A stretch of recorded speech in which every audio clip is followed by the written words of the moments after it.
ಮಾಜಿ ಮಂತ್ರಿಗಳಾಗಿದ್ದರು, ದಾವಣಗೆರೆ ನಗರಸಭೆಯ ಅಧ್ಯಕ್ಷರಾಗಿದ್ದರು ಮತ್ತು ಬಹಳ ದೀರ್ಘಕಾಲ ಬದುಕಿದ್ರು ಅಂತಕ್ಕಂಥದ್ದನ್ನು ಕೂಡ ಈ ಸಂದರ್ಭದಲ್ಲಿ ಸ್ಮರಿಸಿಕೊಳ್ಳಲಿಕ್ಕೆ ಬಯಸ್ತಾ ಇದ್ದೇನೆ. ನಾನು ಅವರ 95 ಅಲ್ಲ 95 95 ಆಗಿರ್ಬೇಕ್ರಿ, 31ರಲ್ಲಲ್ವಾ? 95 ವರ್ಷ ಈಗ.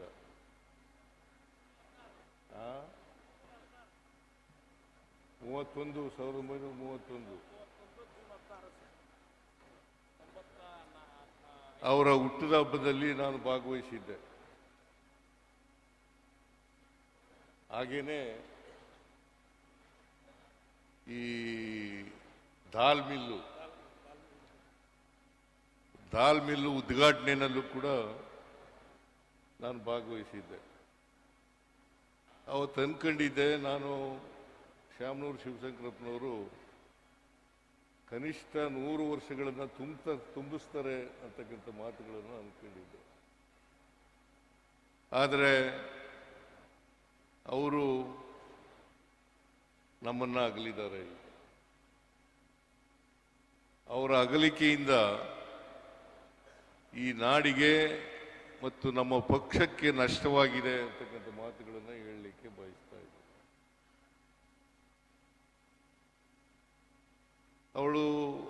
ಅವರು ಬಹಳ ಕ್ರಿಯಾಶೀಲ ವ್ಯಕ್ತಿಯಾಗಿದ್ದಂಥವ್ರು. ಕೊನೆಗರಿಗೆವರೆಗೂ ಕೂಡ ಯಾವಾಗಲೂ ಕ್ರಿಯಾಶೀಲರಾಗಿರ್ತಿದ್ರು. ವ್ಯಾಪಾರ ಉದ್ದಿಮೆಯಲ್ಲಿ ಕಾರ್ಖಾನೆಗಳನ್ನು ಸ್ಥಾಪನೆ ಮಾಡೋದ್ರಲ್ಲಿ ಅವರು ಯಾವಾಗಲೂ ಕೂಡ ನಿರಂತರವಾಗಿ ಯೋಚನೆ ಮಾಡ್ತಾ ಇದ್ರು. ಆಮೇಲೆ ಬಹಳ ದೀರ್ಘಕಾಲ ಕಾಂಗ್ರೆಸ್ ಪಕ್ಷದ ಖಜಾಂಚಿಯಾಗಿದ್ದರು. ಆಮೇಲೆ ಬಹಳ ದೀರ್ಘಕಾಲ ವೀರಶೈವ ಮಹಾಸಭಾದ ರಾಷ್ಟ್ರಾಧ್ಯಕ್ಷರಾಗಿದ್ದರು. ನನಗೆ ಅವರು ವೀರಶೈವದ ಮಹಾಸಭಾ ಅಧ್ಯಕ್ಷರಾಗಿದ್ದಾಗ ನನಗೆ ಒಂದು ಸನ್ಮಾನಕ್ಕೆ ಕರೆದರು. ನಾನು ಆ ಸನ್ಮಾನ ಕಾರ್ಯಕ್ರಮದಲ್ಲಿ ಭಾಗವಹಿಸಿದ್ದೆ. ಕಾರಣ ಯಾಕಪ್ಪ ಅಂತಂದ್ರೆ, ನಾನು ಅಕ್ಕ ಮಹಾದೇವಿಯವರ ಬಿಜಾಪುರದ ಕಾಲೇಜ್ ಇದೆಯಲ್ಲ, ಮಹಿಳಾ ಕಾಲೇಜು, ಅದಕ್ಕೆ ಅವರನ್ನು ಹೆಸರಿಟ್ಟು ನಾಮಕರಣ ಮಾಡಿದ್ದೆ. ಅದಕ್ಕಾಗಿ ನನಗೆ ಆ ಕಾರ್ಯಕ್ರಮಕ್ಕೆ ಕರೆದಿದ್ರು. ಆಮೇಲೆ ಬಸವಣ್ಣನವರ ಫೋಟೋವನ್ನು ಎಲ್ಲ ಸರ್ಕಾರಿ ಕಚೇರಿಗಳಲ್ಲಿ ಇಡ್ತಕ್ಕಂಥ ಕೆಲಸ ಮಾಡಿದ್ದೆ. ಹಾಗಾಗಿ ಈ ಎರಡೂ ಕಾರ್ಯಕ್ರಮಗಳ ಅಂಗವಾಗಿ ನನಗೆ ಸನ್ಮಾನ ಮಾಡೋಕ್ಕೆ ಕರೆದಿದ್ದರು. ಅವರ ಕಾಲದಲ್ಲಿ ಸನ್ಮಾನನೂ ಕೂಡ ಮಾಡಿದ್ರು ಅಂತಕ್ಕಂಥ ಮಾತುಗಳನ್ನು ಹೇಳಲಿಕ್ಕೆ ಬಯಸ್ತಾ ಇದ್ದೇನೆ.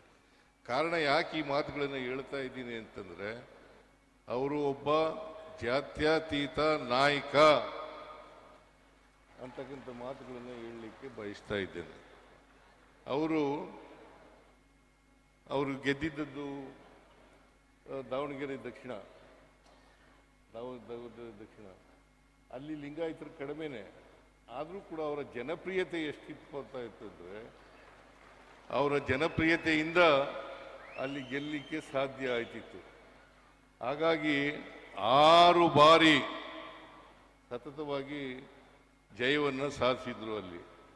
ನಾನು ಒಂದು ಸಾರಿ ಕೇಳಿದೆ, ಹುಟ್ಟಿದಬ್ಬ ಭಾಗವಹಿಸಿದಾಗ ಕೇಳಿದೆ, ನಾನು ಇನ್ನೊಂದು ಎಲೆಕ್ಷನ್ ನಿಂತ್ಕೊತೀರಾ ಯಜಮಾನ್ರೆ ಅಂತ. ನಾನು ಯಾವಾಗಲೂ ಯಜಮಾನ್ರೆ ಅಂತ ಕರೀತಿದ್ದೆ ಅವರಿಗೆ. ಇನ್ನೊಂದು ಎಲೆಕ್ಷನ್ ನಿಂತೀರಾ ಯಜಮಾನ್ರೆ ಅಂತಂದಾಗ ಅವ್ರು ಹೇಳಿದ್ರು, ನಾನು ನಿಂತ್ಕೊಂಡೇ ತೀರ್ತೀನಿ ಅಂತಕ್ಕಂಥ ಮಾತುಗಳನ್ನು ಹೇಳಿದ್ರು. ಬಹುಶಃ ಬದುಕಿದ್ರೆ ಇನ್ನೊಂದು ಎಲೆಕ್ಷನ್ ಅವ್ರಿಗೆ ಟಿಕೆಟ್ ಕೊಡಬೇಕಾಗಿತ್ತು. ಅವರು ಇನ್ನೊಂದು ಎಲೆಕ್ಷನ್ನು ಗೆಲ್ತಿದ್ರು, ಅಷ್ಟೊಂದು ಜನಪ್ರಿಯತೆಯನ್ನು ಗಳಿಸಿದ್ರು ಅಂತಕ್ಕಂಥ ಮಾತುಗಳನ್ನು ಹೇಳಿ ಬಯಸ್ತಾ ಇದ್ದೇನೆ. ಅವರು ಒಬ್ಬ ಕೊಡುಗೈ ದಾನಿಯಾಗಿದ್ದರು. ಬಹಳ ಜನಕ್ಕೆ ದಾನ ಮಾಡಿ ಗ್ಯಾರಂಟಿ ನ್ಯೂಸ್, ಸುದ್ದಿ ಖಚಿತ, ನ್ಯಾಯ ನಿಶ್ಚಿತ.